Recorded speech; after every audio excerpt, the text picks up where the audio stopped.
اللہ کے رسول صلی اللہ علیہ وسلم نے فرمایا للشہید عند اللہ ست خصال، شہید کے لیے اللہ تعالیٰ کے یہاں 6 خوبیاں ہیں، اور ان خوبیوں میں شہید کے علاوہ کوئی اور شامل نہیں۔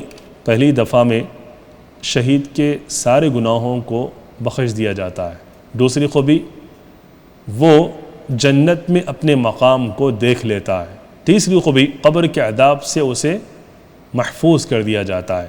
چوتھی خوبی، قیامت کے روز جو سب سے بڑی پریشانی ہوگی، گھبراہٹ ہوگی، اس بڑی گھبراہٹ سے اسے محفوظ کر دیا جائے گا اور اس کے سر پر تاج وقار رکھا جائے گا، عزت کا تاج رکھا جائے گا۔